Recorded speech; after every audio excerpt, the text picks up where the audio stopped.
بسم اللہ الرحمن الرحیم۔ کتاب بدایت الحکمہ جس کے مصنف محمد حسین طباطبائی ہیں، اور چھٹے مرحلے کی نویں فصل جس پر ہم نے پچھلے مباحثے میں عرض کیا تھا کہ جوہر کی 5 اقسام ہیں اور عرض کی 9۔ جوہر کی اقسام ہم پڑھ چکے ہیں۔ عرض کی پہلی قسم ہوتی ہے کم، تو یہ ہم پڑھ رہے تھے کم۔ اس میں ہم نے عرض کیا تھا کہ کم کی جو اقسام ہیں، ایک ہوتا ہے کم متصل اور ایک ہوتا ہے منفصل۔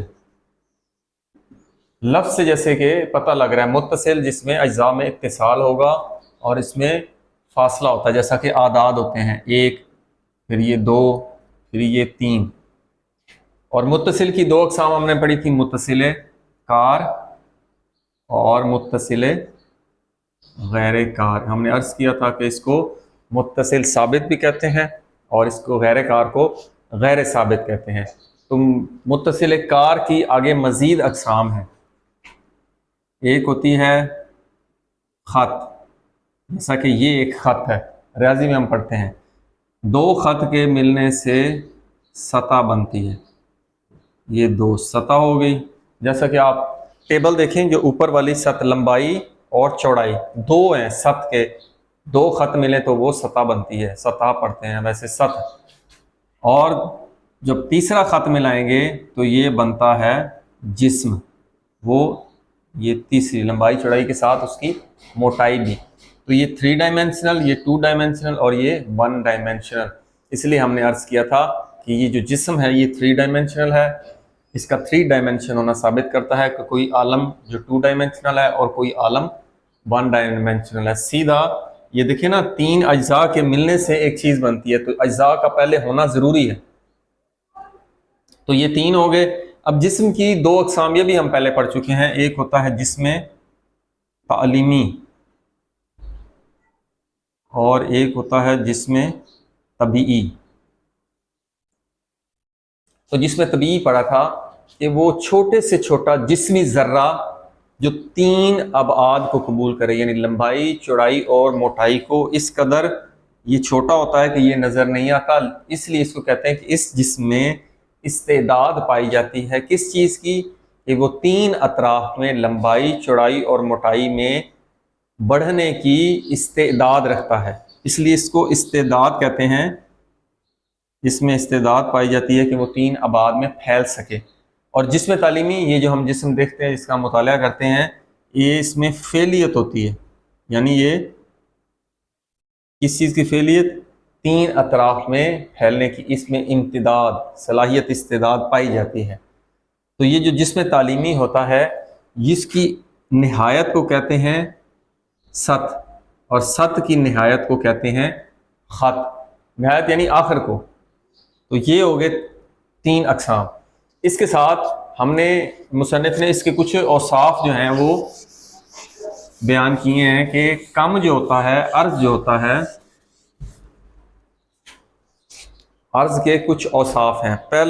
پہلی صفت وہ یہ ہے کہ یہ تضاد کو قبول نہیں کرتا۔ پہلا یہ کہ یہ تضاد کو قبول نہیں کرتا۔ تضاد کیا ہوتا ہے؟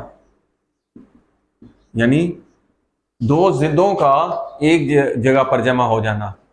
تو یہ فلسفی اصطلاح میں یہ شرط پائی جاتی ہے تضاد کے لیے کہ موضوع ایک ہو۔ مثلا ایک یہ وائٹ بورڈ ہے، اگر اس کو کالا کر دیں تو وہ سفید نہیں ہو سکتا، کالے کو ہٹائیں گے تو سفید ہوگا۔ ایک ہی وقت میں 2 چیزوں کا ایک موضوع پر، یہ جگہ موضوع کہلاتی ہے جس پر وہ کلر آنے ہیں، جیسا کہ جسم موضوع ہے اور عرض جو ہوتا ہے اس پر کلر جو ہے، رنگ یا کوئی اور چیز وہ اس پر آتی ہے۔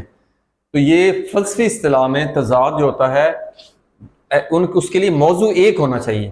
تو ہم نے جوہر میں بھی عرض کیا تھا، جوہر کی بھی صفت ہے کہ جوہر جواہر کے جو 5 جوہر ہیں، نفس ہے، عقل ہے، مادہ، صورت اور جسم ہے، ان جواہر میں تضاد نہیں پایا جاتا۔ مراد یہ ہم نے کہا تھا کہ ایک ہی موضوع پر یہ 2 اکٹھے اس کا نہیں آ سکتے، لیکن وہاں پہ ہم نے عرض کیا تھا کہ خود جو جوہر ہوتا ہے وہ موضوع ہوتا ہے، اور یہ جو اوپر آنا ہوتا ہے کسی چیز کا، یہ عرض ہوتا ہے۔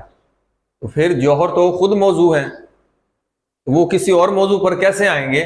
تو یہ وہاں پر ایک بات بیان کی تھی. یہاں پر اب ہم یہ عرض کریں گے کہ جتنے بھی مثلاً اقسام میں پہلی ہے جی کم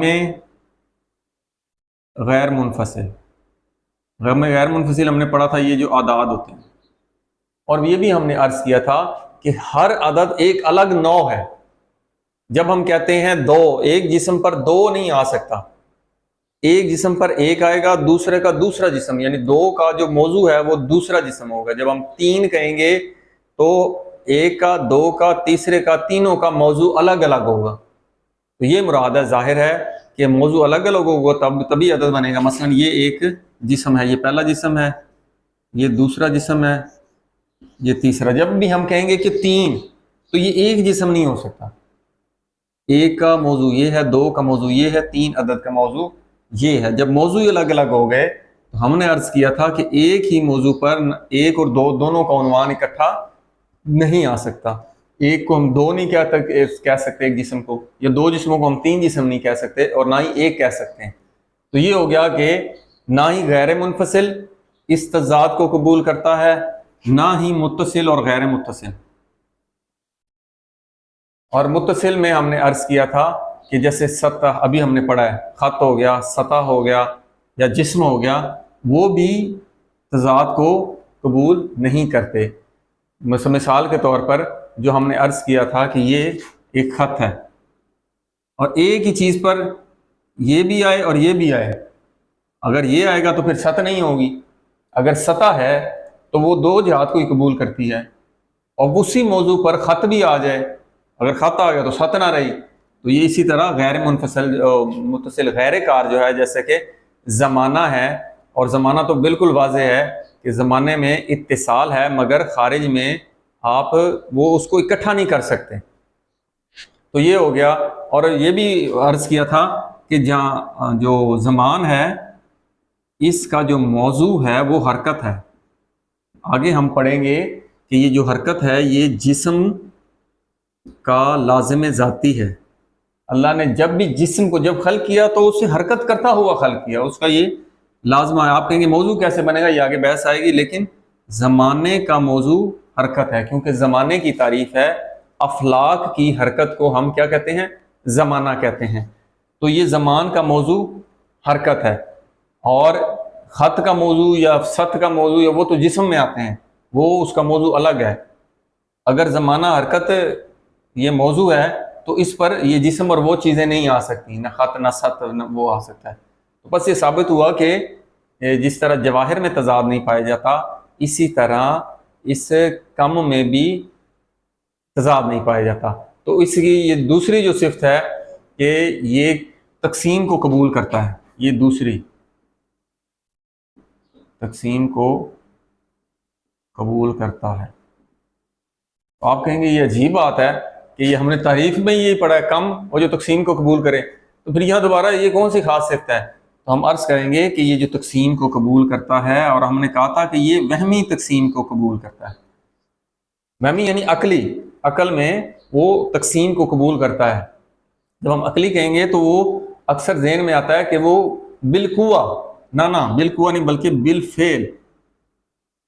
بالفعل یہ تقسیم کو قبول کرتا ہے. یہ اس کی ہوگی دوسری صفت.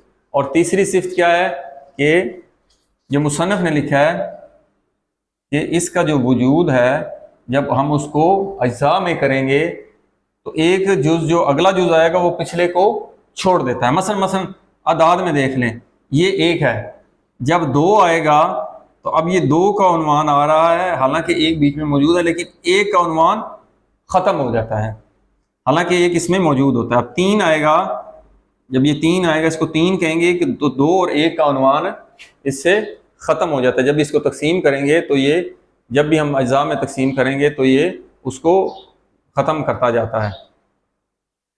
اور خود جو ایک ہوتا ہے، حالانکہ یہ جو خود ایک ہوتا ہے یہ ایک مبدا ہے. دو جو ہے مثلا اس کا مبدا ایک ہے، تین کا مبدا بھی ایک ہے. اعداد کے ملنے سے ہی دو، پھر انہی اعداد کے ملنے سے ہی تین بنتا ہے. لیکن ہم یہ پیچھے عرض کر چکے ہیں کہ ایک اشکال وارد ہوا تھا کہ آپ کہتے ہیں ایک اعداد میں شامل نہیں، اعداد میں سے نہیں ہے. اچھا، تو وہ پھر اشکال کیا کہ آپ یہ جو 2 بنا رہے ہیں تو اس میں یہ بھی ایک عدد ہے اور یہ بھی ایک عدد ہے، تو اب یہ جو 2 بن رہا ہے یہ کیسے عدد میں سے اس کو شمار کرتے ہیں 2 کو؟ یہ 11 نہیں ہے، یہ 2 ہے۔